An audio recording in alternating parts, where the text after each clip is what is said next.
Welcome to UGC net paper 1 இன் தமிழ். இந்த வீடியோல previous year question analyse பண்ண போறோம். யூனிட் 8 இன்ஃபர்மேஷன் அண்ட் கம்யூனிகேஷன் டெக்னாலஜிக்கும் கீழே வெப் ப்ரௌசர்ஸ் பத்தி லிஸ்ட் வந்து கேட்டுட்டு இருக்காங்க. இந்த வீடியோல உலகம் ஃபுல்லா என்ன மாதிரியான வெப் ப்ரௌசர்ஸ் இருக்கு, அந்த வெப் ப்ரௌசர்ஸ் எப்போ எஸ்டாப்ளிஷ் ஆனிச்சு, எந்த நாடு கண்டுபிடிச்சாங்க அப்படிங்கிற வரையும் முக்கியமான டீடைல்ஸ் வந்து இந்த வீடியோல கொடுத்துருக்கேன். இந்த வெப் ப்ரௌசர் பத்தின லிஸ்ட் பேப்பர் 1ல யூஜிசி நெட் எடுகேஷன் எக்ஸாம்ல 25 ஜூன் 2025ல கேட்டாங்க அப்படிங்கிறது குறிப்பிடத்தக்கது. இப்போ வந்து கொஸ்டினை பார்த்துலாம். Which of the following is not a web browser அப்படின்னு கேட்டிருக்காங்க. வெப் ப்ரௌசர் எது கிடையாதுன்னு கேட்டிருக்காங்க. இதுல கூகுள் அப்படிங்கிறது வந்து ஒரு சர்ச் இன்ஜின். இது வந்து வெப் ப்ரௌசர் கிடையாது. ஆனா கூகுள் குரோம் அப்படிங்கிறது ஒரு வெப் ப்ரௌசர். ஆப்ரா, சஃபாரி, ஃபயர்ஃபாக்ஸ் இதெல்லாம் வந்து வெப் ப்ரௌசர். ஸோ இந்த கேள்விக்கான விடை வந்து கூகுள் அப்படிங்கிறது தான். இந்த வீடியோல வந்து இந்த கொஸ்டின் கேட்டதுனால நம்ம வந்து வெப் ப்ரௌசர் பத்தி எல்லாரும் தெரிஞ்சுக்கணும் அப்படிங்கிறதுக்காக இந்த வீடியோ மேக் பண்ணியிருக்கேன். ஃபர்ஸ்ட் வெப் ப்ரௌசர் பாத்தீங்க அப்படின்னா கூகுள் குரோம். இது வந்து ஓன் பண்றது யுனைடெட் ஸ்டேட்ஸ். இதோட மதர் கம்பெனி என்ன அப்படின்னு பாத்தீங்கன்னா கூகுள். கூகுள் கிட்ட தான் வந்து யூடியூப் இருக்கு, கூகுள் டிரைவ் இருக்கு, கூகுள் ஷீட் இருக்கு. இது மாதிரி நிறைய ஆப்ஷன்ஸ் வந்து இவங்க வச்சிருக்காங்க, இவங்க ஓன் பண்றாங்க அப்படின்னு கூட சொல்லலாம். இந்த கூகுள் குரோம் வந்து 2008ல வந்து எஸ்டாப்ளிஷ் பண்ணாங்க அப்படிங்கிறது நீங்க தெரிஞ்சுக்கணும். அடுத்த வெப் ப்ரௌசர் வந்து மொசில்லா ஃபயர்ஃபாக்ஸ். இந்த ப்ரௌசரை வந்து யுனைடெட் ஸ்டேட்ஸ் வந்து ஓன் பண்றாங்க.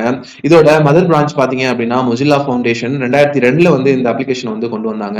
நீங்க வெப் ப்ரௌசர்னா என்னன்னு தெரிஞ்சுக்கணும். இது ஒரு சாஃப்ட்வேர் டூல். இதை நீங்க எந்த மிஷின்ல வேணாலும் யூஸ் பண்ணி இன்டர்நெட் வந்து அக்சஸ் பண்ண முடியும். வேர்ல்டு வைடு வெப் வந்து அக்சஸ் பண்ண முடியும். இந்த வெப் அக்சஸ் பண்றதுக்கான ஒரு மீடியம் தான் ஒரு ப்ரௌசர். இது ஒரு டூல். நீங்க மொபைல்ல யூஸ் பண்ணலாம், லேப்டாப்ல யூஸ் பண்ணலாம், ஐபேட்ல யூஸ் பண்ணலாம், என்னென்ன ஸ்மார்ட் போன் டிவைசஸ் இருக்கோ எல்லாத்துலயுமே யூஸ் பண்ணலாம். இது ஒரு டூல், இது ஒரு சாஃப்ட்வேர் டூல் அப்படின்னு கூட சொல்லலாம். மொசில்லா ஃபயர்பாக்ஸ் அப்படிங்கிறது ஒரு சாஃப்ட்வேர் டூல், அது வெப் ப்ரௌசர் அப்படின்னு சொல்லுவோம்.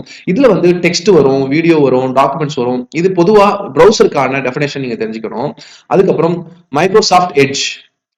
இதுக்கு முன்னாடி வந்து இது எக்ஸ்ப்ளோரர் அப்படின்னு சொல்லுவாங்க. 2022ல இருந்து இதை வந்து மைக்ரோசாஃப்ட் எட்ஜ் அப்படின்னு சொல்றாங்க. இதை ஓன் பண்றதும் யூஎஸ் தான். மைக்ரோசாஃப்ட் கம்பெனியோட தான் இந்த மைக்ரோசாஃப்ட் எட்ஜ். 2015ல வந்து இதை எஸ்டாப்ளிஷ் பண்ணாங்க. 2015ல இது வந்து எல்லா கம்ப்யூட்டர்ஸ்லயும் வந்து இன்ஸ்டால் பண்ணாங்க. நீங்க நார்மலா விண்டோஸ் லேப்டாப் எதுவா இருந்தாலும் ஓபன் பண்ணீங்க அப்படின்னா இந்த சாஃப்ட்வேர் தான் ப்ரீ இன்ஸ்டால்டா வந்து வச்சிருப்பாங்க அப்படிங்கிறதும் நீங்க தெரிஞ்சுக்கணும். அடுத்ததா ஆப்பிள் சஃபாரி.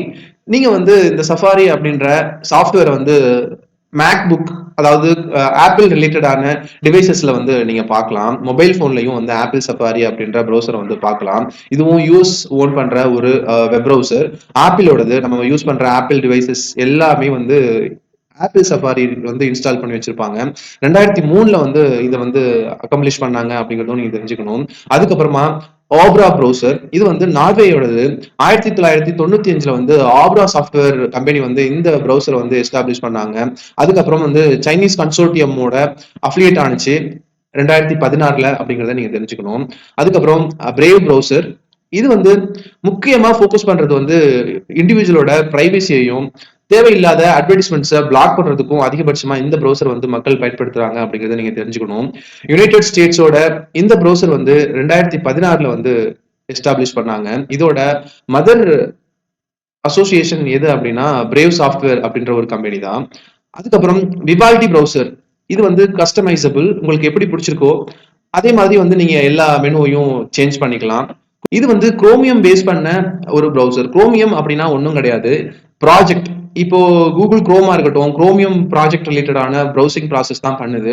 இதுக்குள்ள ஒரு மெக்கானிசம், அதுதான் குரோமியம் மெக்கானிசம். அது குரோமியம் பேஸ் பண்ண ப்ரௌசர் அப்படிங்கிறதும் நீங்க தெரிஞ்சுக்கணும். இதோட மதர் கண்ட்ரி வந்து நார்வே. இது வந்து ஆப்ரா எக்ஸிஓ வந்து கண்டுபிடிச்சாரு. 2014ல வந்து விவால்டி ப்ரௌசர் வந்து ரொம்ப ஃபேமஸ் ஆனிச்சு. அதுக்கப்புறம் வந்து பழைய ப்ரௌசர்ஸோட நீங்க நேம் தெரிஞ்சுக்கணும். Internet explorer. இதுதான் வந்து ஃபைனலா மைக்ரோசாஃப்ட் எட்ஜ் ஆனிச்சு. இது வந்து யூஎஸ் பேஸ்ட் கம்பெனி. மைக்ரோசாஃப்டோடது 1995ல வந்து இன்டர்நெட் எக்ஸ்ப்ளோரர் வந்து ஃபைன் பண்ணாங்க. அதுக்கப்புறம் வந்து 2022ல வந்து மைக்ரோசாஃப்ட் எட்ஜ் வந்து ரொம்ப ஃபேமஸ் ஆனிச்சு அப்படிங்கிறத நீங்க தெரிஞ்சுக்கணும். அதுக்கப்புறம் வந்து நெட்ஸ்கேப் நேவிகேட்டர். இதுதான் முத வந்து உலகத்திலேயே வந்த ப்ரௌசர் அப்படின்னு சொல்லுவாங்க. ஹிஸ்டாரிக்கலா நீங்க தெரிஞ்சுக்க வேண்டியது இதுதான் வந்து ஃபர்ஸ்ட் உலகத்தில் கொண்டு வந்த வெப் ப்ரௌசர். 1990களில் உலகம் ஃபுல்லா வந்து இன்டர்நெட் வந்து யூஸ் பண்ணணும் அப்படின்னா இந்த நெட்ஸ்கேப் அப்படின்ற நேவிகேட்டர் ப்ரௌசர் தான் யூஸ் பண்ணாங்க. இது US based company. Netscape communications அப்படின்ற ஒரு கம்பெனியோட ப்ரௌசர் தான் இந்த நெட்ஸ்கேப் நேவிகேட்டர். 1994 வந்து எஸ்டாப்ளிஷ் பண்ணாங்க. இப்போ வந்து இந்த ப்ரௌசர் கிடையாது அப்படிங்கிறதும் நீங்க தெரிஞ்சுக்கணும். கடைசியா வந்து யூசி ப்ரௌசர். இது வந்து 1990கள்ல வந்து ரொம்ப ஃபேமஸான ஒரு ப்ரௌசர் இந்தியால. இப்போ வந்து கம்மியா தான் மக்கள் யூஸ் பண்றாங்க. பிரைவசி இஷ்யூஸ் இருக்கு அப்படிங்கிறதுக்காக. இத வந்து அலிபாபா அப்படின்ற ஒரு பெரிய சைனா பேஸ்ட் கம்பெனி வந்து ஓன் பண்றாங்க.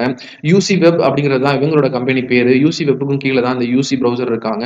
இதுல வந்து மொபைல் ப்ரௌசர்ஸ் இருக்கு, லேப்டாப் ரிலேட்டட் ப்ரௌசர்ஸ் இருக்கு. நீங்க எல்லாத்துக்குமே வந்து இந்த யூசி ப்ரௌசரும் யூஸ் பண்ணலாம். ஆனா இதுல வந்து பிரைவசி ரிலேட்டட் இஷ்யூ இருக்கு அப்படின்னு எக்ஸ்பர்ட்ஸ்லாம் சொல்றாங்க. இதை எஸ்டாப்ளிஷ் பண்ணது 2004 அப்படிங்கிறதும் நீங்க தெரிஞ்சுக்கணும். இந்த யுஜிசி நெட் பேப்பர் 1 பொறுத்தவரையும் சில நேரங்கள்ல வருடங்கள் சார்ந்து குரோனாலஜிக்கல் ஆர்டர்ல ஏறுவரிசை இறங்குவரிசையில வந்து கேட்க வாய்ப்புகள் இருக்கு. எந்த ப்ரௌசர் எப்போ வந்துச்சு அப்படின்னு கேட்க வாய்ப்பு இருக்கு. மேட்ச் த ஃபாலோவிங்ஸ்ல வந்து எந்த ப்ரௌசரை எந்த நாடு கண்டுபிடிச்சாங்க அப்படிங்கிறதும் கேட்க வாய்ப்புகள் இருக்கு. நம்ம யுஜிசி நெட் எக்ஸாம் பேப்பர் 1 பொறுத்தவரையும் எப்போதும் ப்ரீவியஸ் இயர் கொஸ்டினை பேஸ் பண்ணி நம்ம படிக்கும்போது கண்டிப்பா அதிக மதிப்பெண்கள் எடுக்கிறதுக்கு வாய்ப்புகள் அதிகமா இருக்கு. இந்த வீடியோ உங்களுக்கு யூஸ்ஃபுல்லா இருக்கும் அப்படின்னு நம்புறேன். இதே மாதிரியான நிறைய வீடியோகள் தெரிஞ்சுக்கணும் அப்படின்னா மேக்ஸ் subscribe to this channel. Thank you for வாட்சிங். This is Mohammed signing.